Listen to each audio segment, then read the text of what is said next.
Hi, welcome to the Signal Path. In this episode, we're going to do another product review. Actually, we're going to do a couple of reviews in one video, all about the family of power sensors and power detectors that Rohde & Schwarz has to offer. I've picked a couple of the most advanced ones that have some very interesting features to show you.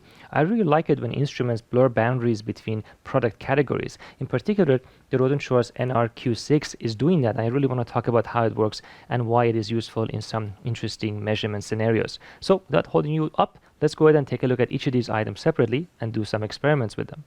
Now first we're going to take a look at the Rohde & Schwarz NRP40SN, which is a 3-path diode power sensor, this particular model from 50 MHz to 40 GHz. And it works from minus 70 dBm to plus 20, which is a huge dynamic range, and we will take a look and see how it's able to do that. Now we do have a host interface here, which can connect to traditional power meters like the NRX, which we will talk about later. It does have a trigger I/O, which is programmable, and more importantly, it has PoE and an Ethernet port. So you could have this remote mounted, and you can access it from essentially anywhere in the world.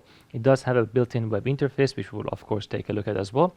But I'm interested to tell you why it is special and what makes the 3-path diode particularly interesting and some of its unique features. So let's start with that. So let's go ahead and take a look at the tri-diode path that Rohde & Schwarz has in these power sensors. So the first question is, why is this significant and why have they bothered with this architecture? Well, if you remember the discussions we had on power sensors, you can make a power sensor using a thermal detector, and this can have an excellent dynamic range and a very, very good linearity. But the problem with that is that it's going to become pretty slow, and measuring very, very small signals is also going to be difficult. Now, diode detectors using rectifiers and self-mixing can be very, very fast, but the problem with them is that they do have a much, much more limited dynamic range and a linearity range. So to overcome that, you're going to have to use multiple diodes. Now this of course sounds very logical, but fitting those diodes and making sure the signal distributes to them in a proper way and figuring out how to switch between them is actually quite difficult. So let's look at the architecture of this particular sensor. So the power goes in over here. It's split into 3 paths. So right away we have a broadband power splitter at the input that allows you to feed 3 diodes at the same time. Now, because we don't want to use the diodes in the same power range, there are attenuations in front of some of them. So if you have a 14 dB attenuation here, a 34 dB, and of course one of them has no attenuation, that's going to give you the lowest power measurement capability. So that starts from minus 70 dBm. And the top diode ends at 23 dBm. Now if you look, there's actually an overlap between the dynamic range of these diodes, 6 dB of overlap. So this guy can go up to 6 dBm, and this guy starts from 0 dBm. So that overlap now can be taken into account. Now, if you wanted to make it very simple, you would just simply digitize them and figure out how to switch between them. But Rohde & Schwarz has taken that a step further. They have equipped each of the detectors with their own chopper, and then you have an amplifier which processes the analog signal after the chopper, and then you have a bank of ADCs. So these ADCs actually digitize the signals from all the 3 diodes at the same time.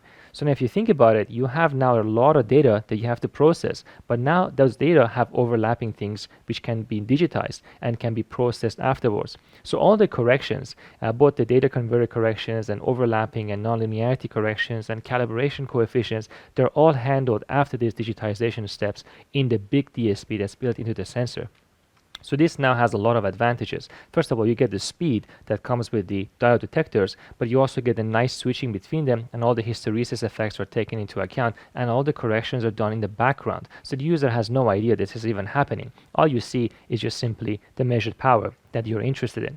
Now, as a result of this architecture and the fast digitizers and the memory that's built into it, we do get 50,000 readings per second, which is very, very fast for a power sensor.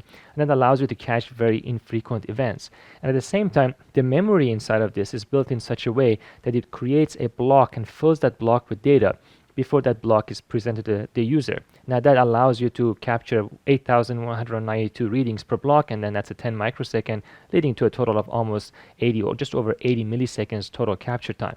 And this is huge because a lot of these particular protocols that we're interested in catching have these infrequent events that you may be interested, or if you have a blocker signal that is also you're interested to pick up. We're going to try some of those in the experiments. There's also some advanced triggering now possible because you control this DSP both with internal triggering as well as external ones. And you can have up to 10,000 triggered measurements, and those can have 100 microsecond repetition without losing any of the trigger events. So again, this is pretty good for catching some unusual behaviors from your device. So we're going to try a lot of these things and see how they behave. They've also done some work on reducing the front-end noise of this, which is also important because if you want to have fast readings, you cannot average too many times because averaging slows things down, of course, and that needs to be compromised as well. Now, in terms of the connector itself, they do claim something which I think is a good thing, especially for power sensors that get a lot of use from their connectors. You're going to have to screw and unscrew this, and you want to make sure that the inner conductors don't rub against whatever connector you're trying to attach this to. So they have this ball bearing inside of the front connector that rotates without the body moving at all. And that just simply means that you have this really nice mechanical tolerances that allows you to screw and unscrew the connector and maintain the lifespan of this connector. Because if this connector ages or even moves a little bit, then your power accuracy goes out. And that's something that cannot be corrected with the internal zeroing or internal calibration because it's an unknown from the outside. So it's nice to see that they've put effort to make sure that these connectors have longevity for many, many connections and disconnections. Okay, so now that we understand kind of how it works, let's take a look and see how well it works. And here's our setup that we're going to use to evaluate some of the capabilities of the Rohde & Schwarz 3-path diode NRP power sensor, which we have right over here. Now, this is a super heterodyne up converter prototype operating around 10 gigahertz or so, which could be used for some emerging wireless applications. At the heart of it, we have this mixer, which is going to do our up converter. This is not an image reject mixer, so we're going to have the upper sideband and the lower sideband at the same time, and that's going to cause some problems, and we're going to take a look at that. Now, the IF of this is coming from the Rohde & Schwarz SMBV100B, which is a fantastic synthesizer. I keep finding new features and capabilities it has. The list of its functions is absolutely immense. Then we also have the LO coming in. I'll show you where that comes from in a second. Now, the output of this mixer is going to have a fairly weak signal, so we need to boost it. I have a power amplifier here at the output. This is actually a broadband amplifier. It itself is going to give us some trouble, as we will see. This is going to work from 30 kilohertz to 25 gigahertz, so we are right in the middle of its band, and it has a 26 dBm saturated output power. Now, in order to protect our power meter, I have a 10 dB attenuator at its output, and the output of that then simply connects to this. Now, if you look at the top over here, we have the Rohde & Schwarz SMP04, which is a reasonably old 40 gigahertz synthesizer. It still works really well. We're going to use that at an LO of 12.24 gigahertz. And at the top, of course, we have the Rohde & Schwarz NGP800, our power supply, which itself is a fantastic power supply. I have used it in quite a few videos. So let's go ahead and take a look and see what happens as we turn various components of this system on, starting with the power and then the LO and the IF, and see how the power sensor actually reacts to that. Now, the power sensor is connected with PoE to the router, to the computer, and we're going to use this web interface, which is really, really great. And let's take a look and see what the GUI looks like. And this is a screen that you will be faced with when you type the IP address of the sensor into a browser. And you can do this from anywhere in the world as long as the sensor is connected to the internet. And they've done a good job at making sure that this is consistent between sensors, and you can do pretty much anything here directly through the web, and the interface is really fast. So I have set the frequency to 10.24 gigahertz because that's where we're interested to make a measurement, and we're right now seeing about -73, -78 dBm, which is basically below the noise floor of the sensor. It is rated to -70 dBm. Now I can go under the sensor itself and I can do a zero calibration if I want to, and you have to disconnect the input signal when you do the zero calibration. Something to watch out for. Not all sensors require that. It's sometimes convenient to not have to disconnect, but in this case you have to disconnect before you can do the calibration. You can also enter a gamma correction in here if you want to, if you know a certain mismatches, and that helps to correct some of that. But we're going to leave this alone right now. It's fine the way it is. Now under continuous average over here at the top you have an offset. You can turn that on if you want. That's how much loss you expect to see from the interface.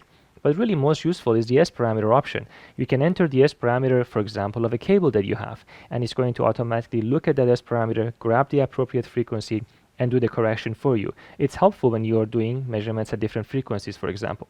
You can also adjust the averaging. Averaging can be quite important, especially when the signal level is low. That's how you manage to get reasonably good accuracy even when you're close to a noise floor.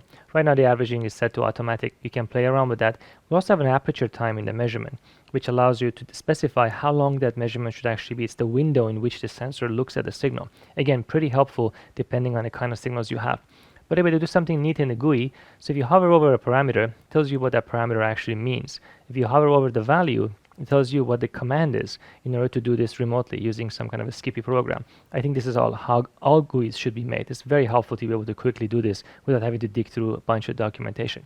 So everything is set up. I don't think I'm going to change anything right now, but we can go ahead and turn the amplifier on and see what happens. Now remember, this is a broadband amplifier. It starts from almost DC to beyond 25 gigahertz. So as soon as I turn it on, I expect the noise, the total noise of it, to be seen by the sensor, because the sensor is also broadband. It's a 40 gigahertz sensor.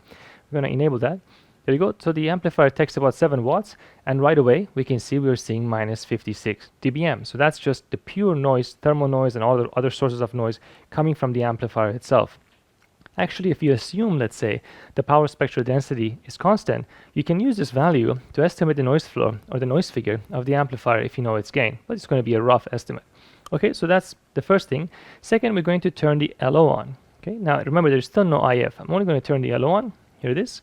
Now, as soon as I turn the LO on, we're now sitting at minus 14 dBm. And notice how the measurement is now much faster because the averaging automatically takes care of that depending on where you are in the range.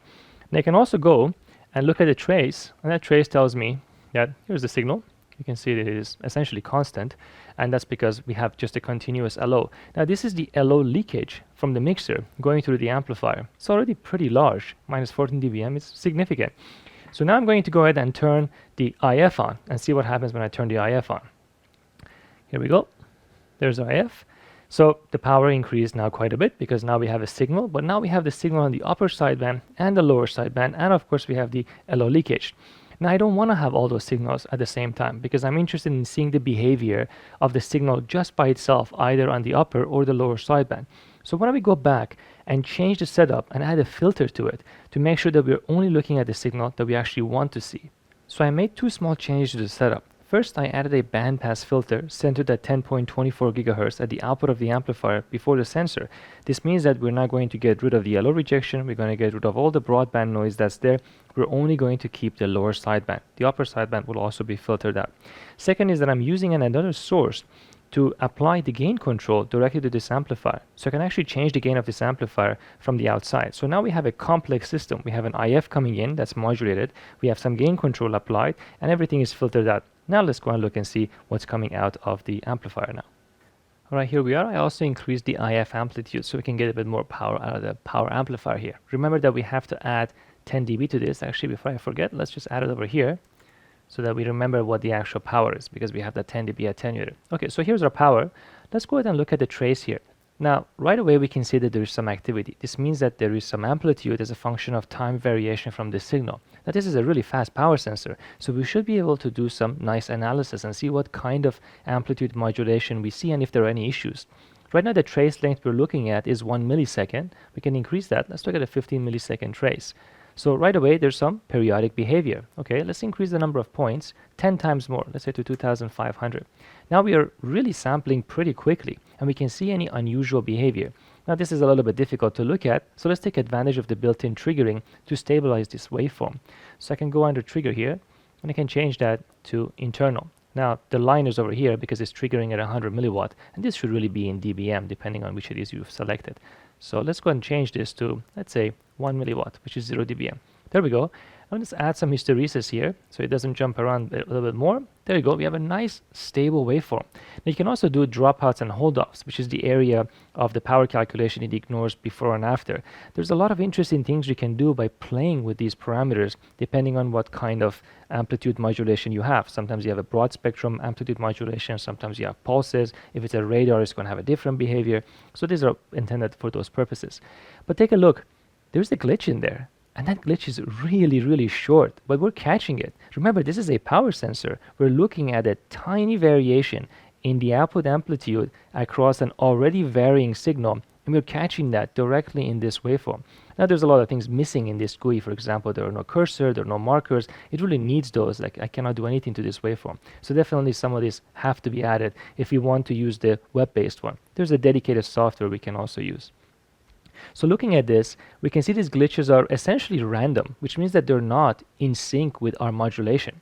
Now, the other thing we notice is that our modulation has a particular rise time, which is shorter than the fall time. Now, this could also mean that there is a problem in our modulation, depending on what we're doing. It could be that we have a driver for some PA, for example, and it doesn't have asymmetric or it has some hysteresis behavior. So these all can be caught by looking at this waveform here. Now, if I put this onto watts, those glitches become even more obvious because this is a linear scale rather than a dB scale. In dBm, these are tiny variations, just a few dB, and we're still able to catch it. So this is impressive, and you can already imagine the flexibility of a system like this when you want to catch these kind of infrequent events. We can go deeper into various parameters and what else we can do, especially in terms of averaging and the advanced triggering and so on. But in the interest of time, I'm going to just show you briefly the other software, and then we're going to move on to the other power sensor. It's just as easy to connect to the sensor. You just need the IP address, and it basically does exactly the same thing. But it has a lot of additional functions and features, and you can visualize things a lot better.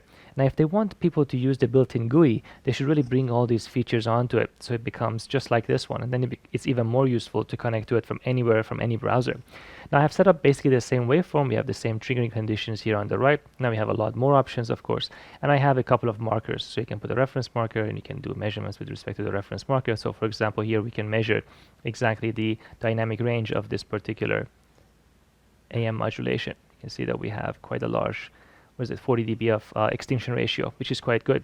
Now we can also change this and view the envelope. And here's the envelope, and it's nice because you can see what's happening to those little tiny glitches, and you can visualize it with a lot of different ways. You can look at the dots, you can do persistence. Very nice. I like the software, and it's really, really fast. Again, I have to remind you, this is not an oscilloscope, right? We're looking at a power sensor that has a 40 gigahertz of bandwidth and a huge dynamic range, has 90 dB of dynamic range, and you can play around with this and plot things and have the 50,000 samples per second, which is really, really handy. But anyway, enough of this. Let's go ahead and move on and take a look at the other sensor, which is also quite unique.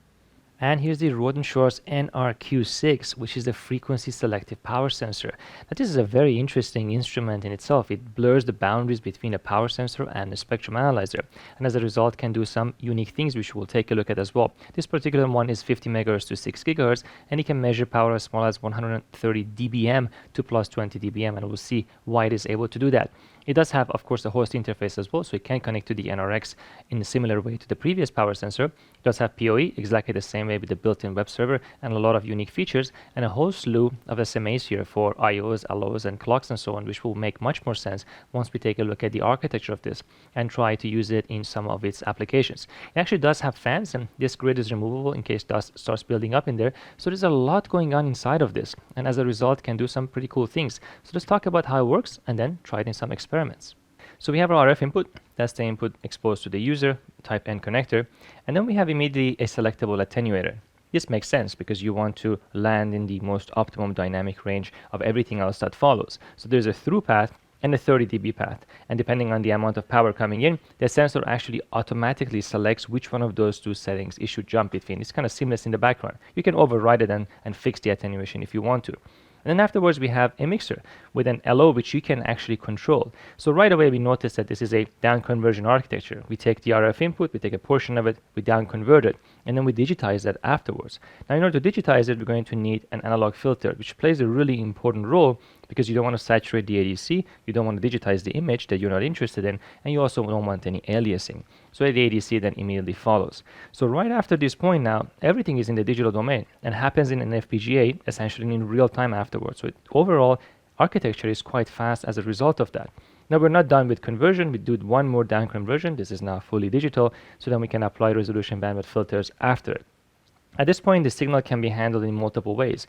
The instrument actually gives you the digitized IQ trace, which is very unusual for a power sensor because you can take that, you can analyze it in your own software. You basically have an IQ down converter that you can adjust along the entire frequency range with a very good dynamic range, and you can analyze and do whatever you want. You can even remove constellations from it and do all kind of interesting things. It also does the adjacent channel leakage ratio measurements directly in the digital domain too, which is useful for wireless testing. And then this portion over here, it just simply gives you the power measurements. This is what sometimes happens in the digital domain with self-mix, in the RF domain, I should say, with self-mixing and other things, but this can now be done fully in the digital domain as well, and the algorithm can be adjusted. Now, if you think about this, there are some disadvantages to this architecture. And the main disadvantage is that this front-end mixer sees all the frequencies that are coming into the RF input at the same time. So the selection, the selectivity of the mixer can only really happen after the filter and after the ADC sampling. So this means that if you have a very strong signal coming in and a very weak signal coming in, and you want to look at a weak signal, well, the input attenuation would most likely have to be set to 30 dB in order to make sure that you are not compressing this mixer and you don't add additional nonlinearities. But this is a compromise to make. You're sitting somewhere between a full-fledged spectrum analyzer with a pre-selector, like a YIG pre-selector, and you're sitting between a very regular thermal or a diode-based power detector, which integrates the entire region. So in between those two worlds, this thing lands in the middle, and it has huge advantages of the selectivity. You just have to be aware of where some of its limitations come from. And then afterwards, when you have the ADC and the IF, everything doesn't really matter anymore because you're in the digital domain and you can handle that. And as a result, they give you very clear descriptions on when those limitations happen. And because of that, they even give you control over the LO and the IF, so that if there are places where you land in a non-so-good region of the operation of those mixers, you can actually move those around and avoid those interference. So take a look at this plot at the bottom. I think this mixer is most likely driven differentially. So let's say that you're looking at something with the LO of 1 gigahertz. An LO of 2 gigahertz, you still have pretty good spectral selection because the second harmonic is most likely eliminated when you drive the mixer. But the third harmonic does give you quite a bit of reduction in your spectral selection because it's doing third harmonic conversion, which is undesired. But again, as I said, you can move these around to avoid if this signal is overlapping something that you're interested with. But this is pretty important. Again, I appreciate a full description of how this works for you, so you can make a good selection on your frequency range. Now here on the right side, they also tell you what kind of ACLR measurements you can expect to make. Now when the attenuation is set to 0, you obviously have a very good sensitivity, which is this blue curve over here. So when the power is really, really small, you are in the noise floor, even when the path is set to 0 dB. So here your noise figure limited. Now at the top over here, your linearity limited when the input attenuation is fully turned off. So you want the compromise, so you of course can switch between them. And the nominal curve you can achieve is the combination of these two at the same time. Over here, if you set the 30 dB attenuation on, you're going to be completely noise figure limited, and the difference between these two should be about 30 dB. And as a result, the instrument will automatically select that. So this full transparency is always appreciated, the complete description of exactly how it works, and giving the user the flexibility to move things around is the right way to design instrumentation, so you get the best out of it. So we kind of understand how it works, and that's pretty important. So let's go ahead and set up an experiment and see how some of these things actually play together. So here's a test setup to try some of the features of the Rohde & Schwarz NRQ6 and see what happens when we push it into some uncomfortable operating regions. So there are 3 signals that are being combined and fed to this at the same time. Each of those 3 signals have a different characteristic, and they're all going to be seen by the sensor at the same time.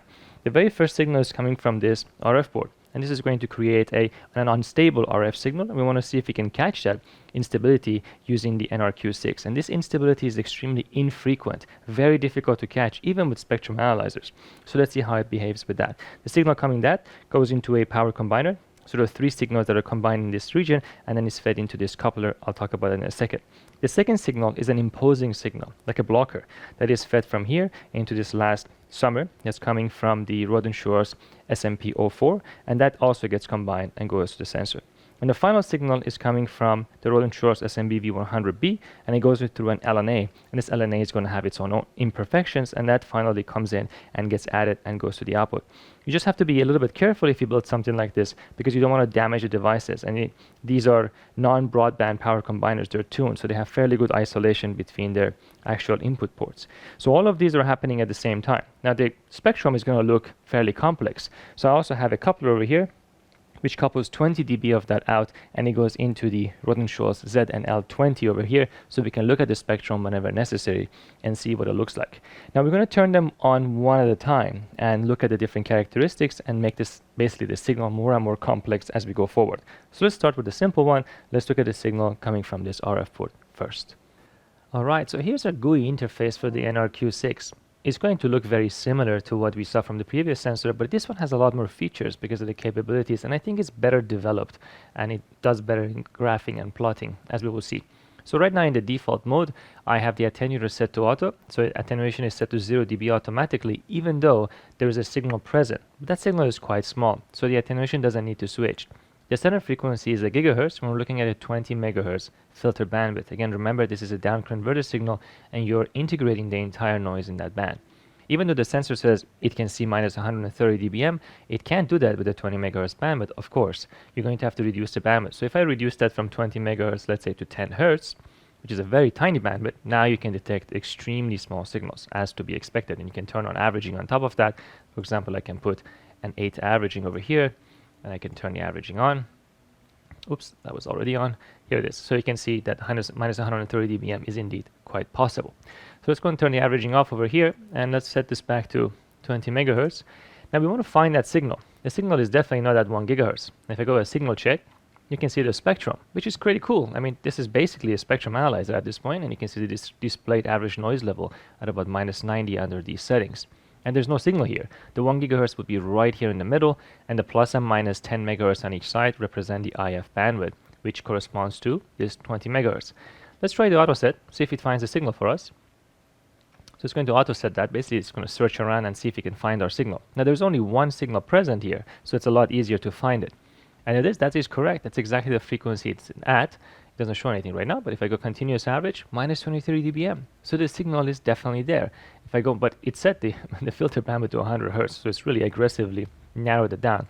If I turn on signal check, there's this. There's our tone. It found it right there in the middle, and it's running a lot slower now because the bandwidth, of course, is quite a bit smaller. Well, let's look at a little bit broader frequency. We don't need to look at it at such a narrow range. So if I go to 10 megahertz here, and you go back to the signal check, there it is. Here's our signal in the middle. Now, every once in a while, you see an unusual behavior. If you look at this, you can see it jumps around. So something's actually going on. But if you look carefully, the amplitude of the signal is actually never changing. So that signal is really always present. Something else is happening to it. Now, this is really, really hard to catch with a traditional power sensor, because a traditional power sensor is just integrating all the power. So if the frequency moves around, you will never see it, because it's always integrating it. So, but in this case, I think we might have a frequency hopping problem. So let's take a look and see if we can catch that. I'm going to narrow the range a little bit more. Let's look at a 1 megahertz signal here. Okay, let's go back to the signal check. There it is. So we're looking at plus or minus 500 kilohertz around the signal. Now let's go ahead and plot that as a function of time. So we're basically now looking at the carrier as a function of time, even if its amplitude is not changing. But if its frequency changes and it jumps from inside the filter to outside of the filter bandwidth, then you can actually catch it, because then you will filter it out when it's outside. So the amplitude looks small, and when it's in the middle, the amplitude looks strong again. Let's set that up. So let's go to trace versus time over here. So right now we see basically a continuous signal over here. But interesting that it actually changed the attenuation to 30 dB. Now you just saw a little blip, but we want to catch that. Well, we can use the triggering. All this triggering is done in the digital domain anyway, so it's pretty straightforward. Let's look at a falling edge.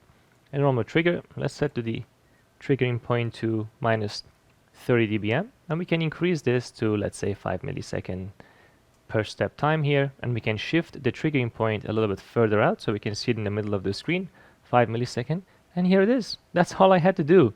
And I can auto scale it. There's our signal. Wow, that looks a little bit weird here, but that's it. That's a pulse. So there is a shift in frequency. I want to remind you, this is not the amplitude of the signal actually going down, but rather a shift in the frequency of the signal. And you can catch that by strategically placing the filter in the middle where the signal is most of the time present, and then jumping to that signal every once in a while outside of the filter and seeing the amplitude response of that. I think it's a unique use case for a power sensor. I don't think I've ever seen a power sensor do this kind of measurement before. Now we can change this a little bit more. We can put this to 1 millisecond per step over here. And if I want to measure very accurately the exact amplitude of this, I can go ahead over here and I can change this a little bit to more points. Let's say 8,192 points. And I can go back to the trace here. And there it is. And I can look a little bit more, maybe zoom out. There it is. Ooh, that doesn't look good. Yeah, they need to work a little bit on this plotting. I think they can make it nicer. Here it is. So we can even add more points. I just chose 8192 to see how roughly is the duration for that jump in frequency. So this is the 0 time reference, and the pulse seems to be around 150 microsecond, which is exactly correct. That's exactly what this pulse is doing, jumping back and forth.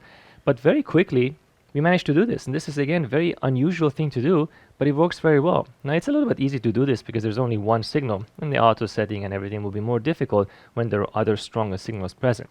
Now one little thing I forgot to mention is that this event only happens once around 1.4 seconds, so it's very infrequent, and you can see up here every time it happens that it triggers and then you get a little green green dot that means that the trigger actually happened. So this is even much more infrequent than it may seem. You're just catching it because you're doing complete triggering on it. As another point to note here.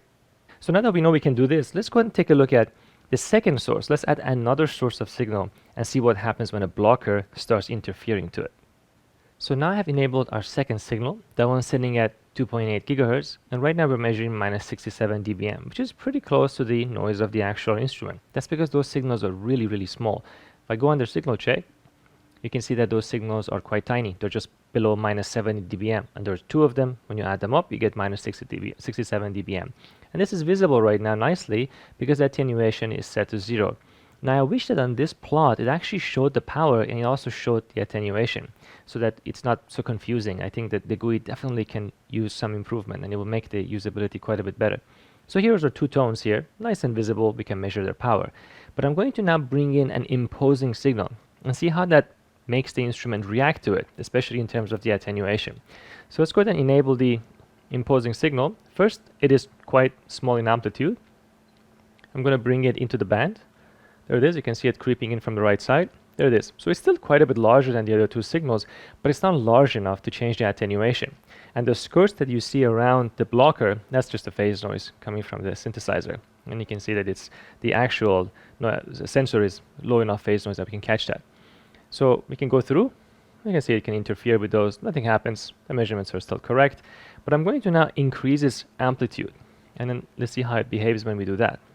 There you go. So I'm going to keep increasing it. You can see it's creeping up. And at some point, there it is, it switched the attenuation to 30. And once it does that, those two smaller signals are now gone because they are below the noise detection of the instrument now. So that's the consequence of having a blocker inside of the band. You will lose those two. If I turn the blocker off, it will automatically adjust the attenuation again. The blocker is quite a bit smaller. Now I can move that blocker out of the band, and we can see how it behaves in that situation. I'm going to continue moving it out until it's outside of our filter range. And you can see that it does correct it, okay, but only to a limit. So now I can go ahead and increase the amplitude again, even though it's not in our filter bandwidth. Let's keep going. There you go. It changed it again, even though it's nowhere near the band. And that's the consequence I was referring to earlier, is that the front-end mixer sees this. But it's very good that the instrument knows this and it takes care of it. So they do have the appropriate detection mechanism to adjust the attenuation, so they would still give you the most reasonable response you can get from this. Now I can move this outside of the band or move it into the band. There it is. I can move it out of the band further and further. It really doesn't matter anymore. No matter how much I move it, you're going to have to be stuck with that attenuation. Okay, so let's bring it over here and let's reduce this amplitude a little bit to over here, and let's go ahead and increase the amplitude of the signal we're actually interested in, because we can control that too. And it will eventually start to creep out of the noise. There it is. We can make it stronger and stronger. We have a lot of room to go. And now you begin to see the IM3 terms of that signal. Oh, I think I may have made it a little bit too strong. Let's leave it here. There it is. There's our two signals. I'm going to turn the imposing signal off and on. No difference on the IM3 terms of the two tones, which is good to see. I'm going to move the frequency around as well again. And if I move it close, you can see sometimes it will develop additional tones. There it is. That tone is the mixing terms of the imposing signal and the two-tone signal we are interested in looking at. These are all normal. This is not really a problem with the power sensor. It's just the way it behaves, and it's something that we need to be aware of. This is normal for basically any spectrum analyzer front end. Okay, let's move it around. Okay, there it is. Looks fine. Now I can increase the imposing signal, make it stronger and stronger. Really pushing it. And you can make it really strong and start creating all kind of weird situations. But that's fine. This is normal, nothing unusual. Let's go ahead and turn off the blocker. So now we have the two tones we want to measure, and then we have the IM3 terms. So let's do something else that's unusual. Let's see if we can use the ACLR and measure the actual OIP3 of this using that ACLR function, which is again an unusual thing to do. So in the ACLR mode, the instrument automatically sets various channels, and it can measure the adjacent power in those channels. Now, this is right now set to LTE, and I can change that. I wish they would give us a bit more freedom so they could set it into different modes. I think this is something they can easily update. And I think it would also be useful to show an overlay of the spectrum in this region, so you can kind of tell what is going on. But in this situation, we already know what happens. The two tones, the two primary tones, are sitting in the middle channel, and the IM3 on the left and IM2 on the right are the two adjacent channels. So we're basically measuring IM3. The difference between them you have to account for the 3 dB because there's two tones in here, but you're using ACLR to measure IP3 essentially, which is kind of unusual and interesting. I thought it would be fun to do that. But in reality, the best use case of this is to do, of course, adjacent channel measurements. And if you're working in a particular standard, you can see the different standards supported here. It was just showing it before. I don't know what happened. Maybe over here. Well, it doesn't show it anymore. It was somewhere in there, it was telling me what are the different ones it supports, but you can see it in the manual as well. I think this is definitely something they can work on and improve. There's so much flexibility possible built into the GUI if they just change a few things. But it's indeed very powerful and it's to be expected. Once you digitize and once you have the spectrum, you can do all kind of computation on it. Now we saw some of the capabilities, but there is a lot more. As I said, you can download the IQ samples and then process them outside, do whatever you want to them. You got yourself a down converter, IQ down converter, which is really quite handy. You can also do various corrections. You can zero the sensor, of course, and then get rid of some of the internal noise by doing noise correction. This is done in the digital domain. And sometimes the IF lands somewhere with the DC offset, and that can show up as a tone in your spectrum. You can periodically clean that too, or apply a DC reject filter. And if you don't care about, let's say, something exactly in the middle of the frequency band, you can get rid of that, and various other corrections and so on. But something else that's super interesting is that you can configure the IOs we saw on the actual sensor to accept an internal LO or externally applied, or you can even let the LO come out of the unit so you can connect it to multiple units. Now, why would you ever do that? Well, if you do this and synchronize multiple NRQs, you're actually phase coherently locking them to each other. And as soon as you do that, well, you can put a whole bunch of them together, connected to the VSC, and do phase relative measurements, which is quite amazing. So you can do MIMO measurements and find out the relative phase and amplitude between MIMO channels. Now, normally when you do this and you synchronize multiple things, you either have to use a spectrum analyzer to do phase coherent measurements, or at least you need an oscilloscope with enough bandwidth on each channel and digitize everything at the same time and then process it afterwards, which can be a huge amount of data. Or you could have, for example, the Tektronix or the Keysight digital down conversion built into the oscilloscopes to reduce the amount of data. But that's still a very different setup than the NRQs. The idea here is that you can have a huge cost and space saving by doing this, and you can have these units very far apart from each other because they're all on the Ethernet. You just have to synchronize them, and it's quite attractive. It's a unique way to do this. Again, I don't think I've ever seen a setup like this before, but it can be very powerful, especially with 5G and our radio waveforms and so on below 6 GHz. So really quite powerful system. And here are the signals that we were looking at using the power sensor. You can see all of them at the same time. Here's the frequency hopping signal that we measured. Here's a two-tone signal that we were looking at, the OIP3, and here's the imposing signal, the blocker, that we were moving around. And you can see I can move the blocker as I want throughout the band. So at least now you have a visual representation of what those signals look like when they were all there at the same time. And here's the Rohde & Schwarz NRX Power Meter, a modern GUI-based with touchscreen power meter, which is compatible with pretty much any Rohde & Schwarz power sensors you have, including the ones we already looked at. But we're going to use it with more traditional NRP power sensors for our experiment. Now, this does support up to 4 channels. This one is 2 in the front and 2 in the back, and those options are available to add to this. It is really tiny and lightweight, and it works reasonably well. It does have all the features you would expect, even brings in some of the unique capabilities of, for example, the NRQ6 into its GUI when you plug it in. It does have a power reference in the front, but this module can be removed. And if you don't have NRT sensors, you can actually plug an NRT sensor module in its place, which is a clever idea, allowing it to be used in more diverse scenarios. And in the back, it does have trigger input and output, which are configurable. There's a LAN, USB host, and a USB device interface as well. And this one does have the 4-channel options, and both of them are accessible in the back too. Power supply, nothing unusual. This one doesn't have the IEEE 488 GPIB interface, but if you really need it for backward compatibility, indeed it can be added to it. And let's not forget, it does come with Rohde & Schwarz's favorite super reflective LCD screens, which is on all of their instruments now. I hope they move into a matte finish at some point in the future. So let's go ahead and connect it to a couple of power sensors and try it out. And here's what's inside of the Rohde & Schwarz NRX. It has a very clean and elegant design. There's really not much inside of it, as it doesn't need to be. It just has to process the data coming in, display it, and all the nice GUI stuff that runs on the unit. It's all built around the application processor here in the center. This is a 4-channel version, so we have 2 in the back and 2 in the front, and they just simply go into the PCB. We have the power supply in the middle. It's actually floating a little bit up inside of the chassis, and a fan in the middle of that, and it's dedicated just for the power supply. And the cable management is of course very nice. I would have liked to see some tape on these so they don't pop off, but everything is kept as short and as clean as possible.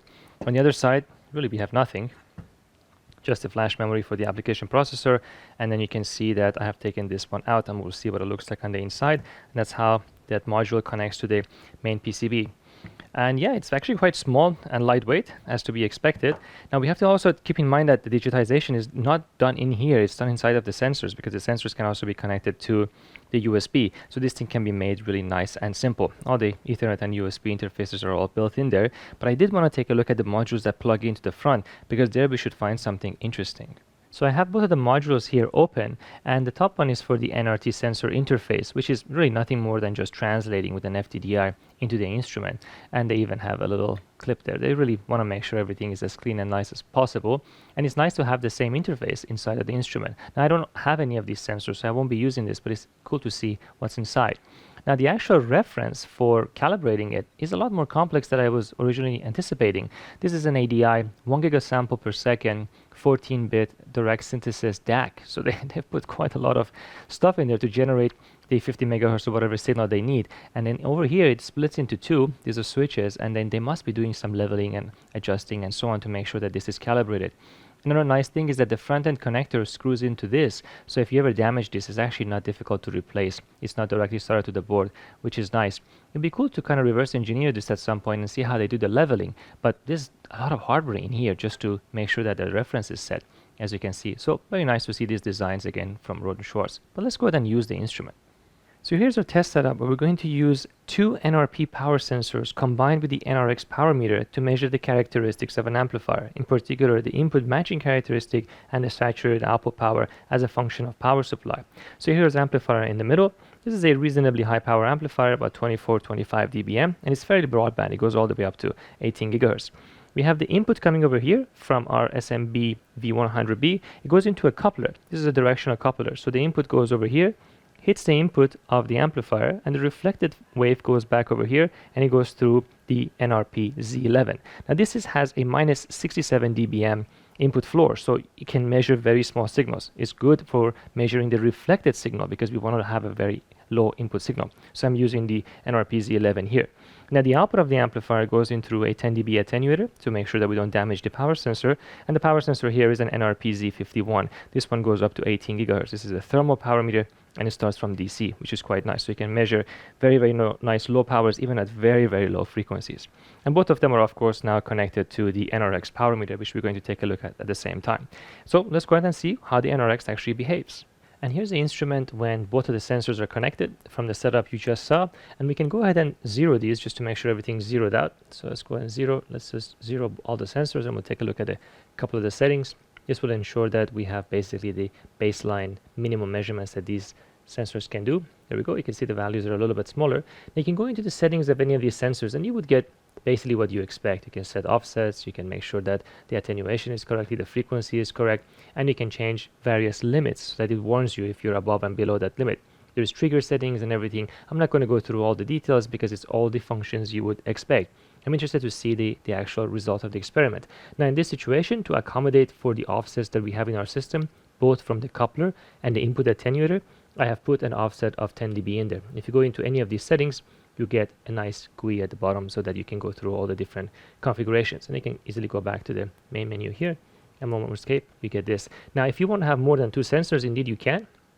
You can set it up like this in different ways of organizing the windows so that you can look at all the results at the same time. Right now we're only using the 2 front connectors over here, so that's what we're expecting to see. So everything is turned off. The power supply to the amplifier is off, the RF source is off, so both of these are basically sitting near their noise floor. So I'm going to go ahead and turn on one thing at a time and check out what happens. It's pretty interesting to see how this amplifier behaves. We're sitting at a frequency of 2.8 gigahertz, which I've also entered in the configuration of the sensor itself so that the correct calibration coefficients are loaded into the instrument. Let's go ahead and try this out. First, I'm going to turn the RF source on. Now, as soon as I turn the RF source on, you can see that we're getting minus 20 dBm here. This is a signal reflected back from the input of the amplifier. The amplifier is now completely turned off, so as a result, we get a strong reflection coming back from the actual amplifier itself. Now, what I can do is I can slowly increase the power supply. So here's the power supply, 1 volt. We see no difference yet. 2, 3. You can see that the input actually got a little bit worse initially. 4, 5, 6. Now we're getting better. 7, now minus 34. So now the input is really close to 50 ohms. It's absorbing all the power coming into it. The output is already putting out 18 dBm. But this amplifier's power supply is supposed to be 12 volts. We're only at 7 volts. Let's increase it some more. 8. Now the input impedance got worse, but the output power got better. 9, 10, 11, and 12.